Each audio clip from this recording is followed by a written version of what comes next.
नमस्कार दोस्तों, आप सभी का स्वागत है आज की वीडियो में। आज की वीडियो में हम डिस्कस करने वाले हैं अगस्त 2022 में जीएसटी पोर्टल पर जो न्यू फंक्शंस इनेबल हुए हैं उनके बारे में आपके साथ चर्चा करूंगा। जीएसटीआर 3B, जीएसटीआर 1, जीएसटीआर 9 में बदलाव हुआ है कुछ, उसके बारे में डिस्कस करेंगे। सो इम्पोर्टेंट वीडियो है, वीडियो में बने रहिएगा, बहुत हेल्पफुल वीडियो है। फटाफट से वीडियो की शुरुआत करते हैं, सीधा जीएसटी पोर्टल पे आते हैं। जीएसटी पोर्टल पे आज 12 सितंबर को आप देखोगे एक न्यूज आई है जिसमें model wise new functionalities diploid on GST portal for tax pair. इस पे हम क्लिक करेंगे। जैसे हम इस पे क्लिक करेंगे तो आपको यहाँ पे मिलेगा अगस्त 2022 में जो भी जीएसटी पोर्टल के ऊपर चेंजेस हुए हैं। इसके ऊपर हम क्लिक करेंगे तो हमारे पास पीडीएफ फॉर्मेट के अंदर पूरा एक अपडेट जो है वो ओपन हो जाएगा। इसको मैं जूम कर देता हूँ। हाँ जी, अगस्त 2022 में जो भी चेंजेस हुए, किस किस में चेंजेस हुए sir? Registration, return, refund and front office, इसके ऊपर डिस्कशन करेंगे। सबसे पहले जो चेंजेस है वो है रजिस्ट्रेशन को लेके। होता क्या था कि जब न्यू टैक्स पेयर जीएसटी के लिए अप्लाई करता था तो उसके बाद जब जीएसटी नंबर मिल जाता था तो 45 डेज के अंदर जो है बैंक डिटेल्स को अपडेट करना होता था। जब बैंक डिटेल्स अपडेट नहीं की जाती थी तो क्या होता था कि रिटर्न फाइल करने के लिए पोर्टल मना कर देता। जब पोर्टल रिटर्न फाइलिंग के लिए मना कर देता था तो जब टैक्स पेयर अमेंड करने के लिए जाता था तो केवल नॉन कोर फील्ड के अंदर बैंक डिटेल को वो अपडेट कर सकता था। बट समटाइम्स नेम में मिसमैच होने के कारण जो है वो अपडेट्स मैच नहीं हो पाती थी। इसीलिए अब जीएसटी पोर्टल पे क्या हो गया है कि enabling core amendment link for tax payer who fail to update bank account. कोई भी अगर न्यू टैक्स पेयर, कोई भी अगर न्यू रजिस्टर्ड टैक्स पेयर जो है वो अपनी बैंक डिटेल को अगर अपडेट नहीं कर पाता है और पोर्टल उसे बार्ड कर देता है रिटर्न फाइलिंग करने के लिए, तो अब वो नॉन कोर फील्ड के साथ साथ कोर फील्ड के अंदर भी जाके अपने डिटेल्स को अपडेट कर सकता है। सो ये है आपका अगस्त 2022 का पहला अपडेट रजिस्ट्रेशन को लेके। अब बात करेंगे रिटर्न को लेके।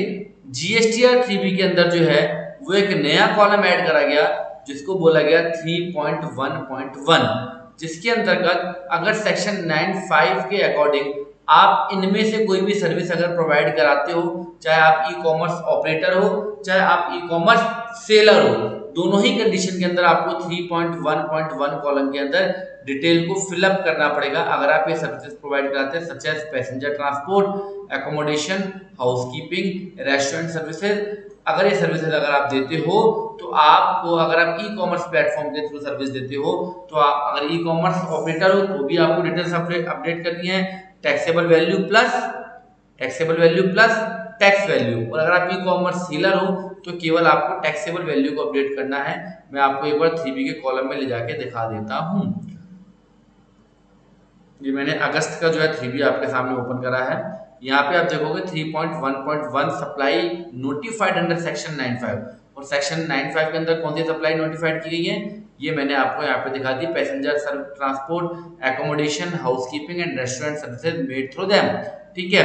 सो यहाँ पे अगर हम क्लिक करते हैं तो अगर आप ई कॉमर्स ऑपरेटर हैं, अगर आप ई कॉमर्स ऑपरेटर है तो आपको taxable value as well as tax value भी डालनी है। अगर आप ई कॉमर्स सेलर है तो आपको taxable value. E commerce operator कौन होते हैं? Like Flipkart, Amazon, Snapdeal, Meesho, make my trip, ये सब कौन है? ई कॉमर्स ऑपरेटर है। ई कॉमर्स सेलर कौन होता है? जैसे हम और आप जैसे व्यक्ति जो कि एक रजिस्टर्ड टैक्स पेयर है और वो ई कॉमर्स प्लेटफॉर्म पे अपने सर्विसेज को या गुड्स को सेल करता है।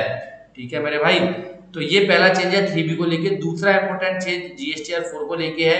21-22 की जीएसटीआर 4 की जो डेट होती है वो डेट क्या होती है सर? वो डेट होती है 30 अप्रैल, मतलब 21-22 की अगर बात करें तो 30 अप्रैल 2022 थी। बट उसको जो है लेट फीस को वेव कर दिया गया था अगर हम रिटर्न फाइल करते हैं कब तक? 28 जुलाई 2022 तक। और अगर आपने लेट फीस पे कर दी है तो भी आपकी लेट फीस जो है वो रिफंड हो जाएगी या कैश लेजर के अंदर आपकी क्रेडिट हो जाएगी। इसके अलावा जो नेक्स्ट चेंजेस है वो generation of GSTR 11 based on GSTR 1 for UIN holder. ये कोई इंपॉर्टेंट चेंजेस नहीं है आपके लिए, बिकॉज जीएसटीआर 1 से जो है बहुत ही कम अकाउंटेंट का पाला पड़ता है।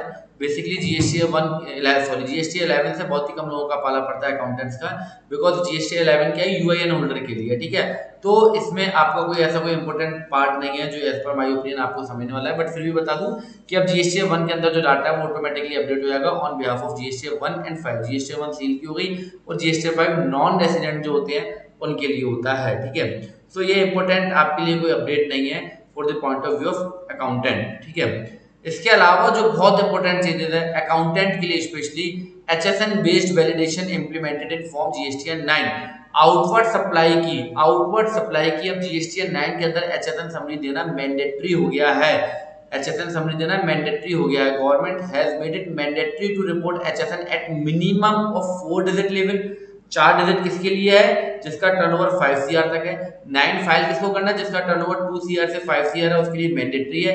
अप टू 2 CR तक जो है वो ऑप्शनल है, ठीक है।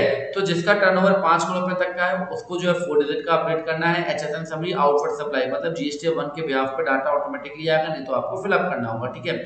और अगर 5 करोड़ से ज्यादा का टर्नओवर है तो 6 डिजिट का आपको जो है वो HSN समरी मैंडेटरी हो गया है। Accordingly validation has been implemented on the portal for tax payer with aggregate turnover up to ₹5 CR and for tax payer with aggregate turnover ₹5 CR और more to declare 4 digit and 6 digit respectively in table 17। Table 17 किसका? Outward supply का, ठीक है मेरे भाई। Inform GSTN 9 for financial year 21-22। तो ये important update आपके लिए। इसके साथ एक और इंपॉर्टेंट अपडेट है GSTR 1 को लेके। GSTR 1 में जो क्या है, अब जो है आपको अगर आपका टर्नओवर ग्रेटर देन 5 CR है तो टेबल नंबर 12 जो कि HSN समरी का टेबल होता है उसमें अब आपको जो है 6 डिजिट का, कितने डिजिट का? 6 डिजिट का जो है वो HSN कोड आपको मेंशन करना, चाहे आप ऑनलाइन रिटर्न फाइल करते हो चाहे आप ऑफलाइन मोड के अंदर फाइल करते हो। फेज फर्स्ट के अंदर जो है यहाँ पे 4 डिजिट और 2 डिजिट को इनेबल किया गया था। अगर टर्नओवर 5 CR तक है तो 2 डिजिट का HSN डालना था। अगर टर्नओवर 5 CR से ज्यादा है तो 4 डिजिट का मेंशन करना था। बट अब जो है वो आपको 6 डिजिट का जो है वो HSN कोड मेंशन करना है अगर आपका टर्नओवर 5 CR से ज्यादा है तो, ठीक है मेरे भाई। तो ये दो इंपॉर्टेंट चेंजेस जो है ये बहुत इंपॉर्टेंट है GSTR 9 और GSTR 1 को लेके। और 3B में जो चेंजेस था वो आपका 3.1.1 के कॉलम को लेके आपके लिए इंपॉर्टेंट अपडेट है। रिफंड की बात करें तो अगर आप विदाउट पेमेंट ऑफ टैक्स अगर रिफंड अप्लाई करते हो RFD 01 के थ्रू तो वहां पे आपको FOB वैल्यू को भी बताना जरूरी है। A column of FOB value has been added in statement 3 format for the taxpayer to declare the value while filing for refund। होता क्या है कि समटाइम्स शिपिंग बिल की और हमारे इनवॉइस वैल्यू डिफर होती है। अगर वो वैल्यू डिफर है तो अब आपको RFD 01 in case of export without payment of tax, अगर विदाउट पेमेंट ऑफ टैक्स अगर आपने एक्सपोर्ट करा है मतलब विद LUT बॉन्ड करा है तो अब आपको स्टेटमेंट 3 के अंदर जो है वो FOB वैल्यू का भी कॉलम ऐड मिलेगा। तो वो डिटेल भी आपको अपलोड करनी है। The taxpayer are required to upload the detail of invoices in statement 3 while filing for refund in form RFD 01 under category refund of unutilized ITC on account of export without payment of tax। RFD 01 के अंदर अलग अलग जो है आपके सामने categories होती हैं, जैसे कैश लेजर की आप रिफंड ले सकते हो, आप एक्सेस पेमेंट अगर आपने कर दिया उसका रिफंड ले सकते हो, अनयूटिलाइज ITC का रिफंड ले सकते हो। तो अगर आपने एक्सपोर्ट के केस के अंदर रिफंड लेना है तो 3 नंबर पॉइंट के अंदर जाके आपको डिटेल भरनी होती है, वहां पे आपको कुछ इनवॉइस की डिटेल और भी मेंशन करनी होगी। लास्ट जो अपडेट है वो कोई बहुत काम का अपडेट नहीं है, update of statistics on GST portal. GST portal ने 5 सालों के अंदर क्या क्या परफॉर्मेंस दी है वो अब आपको GST पोर्टल पे देखने को मिल जाएगा। मैं आपको दिखा देता हूँ। डाउनलोड सेक्टर के अंदर जब आप जाएंगे तो GST स्टैटिस्टिक्स के अंदर आपको अगर आप यहाँ पर क्लिक करेंगे तो आपको GST का जो परफॉर्मेंस है 5 साल का वो आपको मिल जाएगा। टैक्स कलेक्शन 3B कितनी भरी गई, 1 कितनी भरी गई है, ये सारा कुछ आपको IGST और इम्पोर्ट सेटलमेंट ऑफ IGST ये पूरा का पूरा जो है आपको गणित यहाँ पे मिलने वाला है। सो आई होप आपने आज की वीडियो को एंजॉय किया होगा। इंपॉर्टेंट चेंज जो है वो आपका 1 के अंदर है HSN समरी को लेके। अगर टर्नओवर 5 CR से ज्यादा है तो HSN समरी अब आपको 6 डिजिट की देनी है। और साथ के साथ अगर आप ई-कॉमर्स ऑपरेटर हो या ई-कॉमर्स सेलर हो और जो 95 के अंदर जो सर्विसेज बताई गई है नोटिफाइड की गई है, अगर वो सर्विसेज आप देते हो तो आपको 3.1.1 के अंदर डिटेल्स भरना मैंडेटरी है। GSTR 9 के अंदर टेबल नंबर 17 मतलब आउटवर्ड सप्लाई के केस में HSN समरी मैंडेटरी है। 5 करोड़ रुपए तक के टर्नओवर के लिए 4 डिजिट एंड 5 CR से ज्यादा के टर्नओवर के लिए 6 डिजिट जो है वो मैंडेटरी है। रजिस्ट्रेशन वाले चैप्टर के अंदर अब आप नॉन कोर फील्ड के अलावा कोर फील्ड के अंदर भी जो है अपनी डिटेल्स को अपडेट कर सकते हो only for newly registered tax payer. So I hope आपने वीडियो को एंजॉय किया होगा। वीडियो देखने के लिए आपका दिल से धन्यवाद। Thank you very much.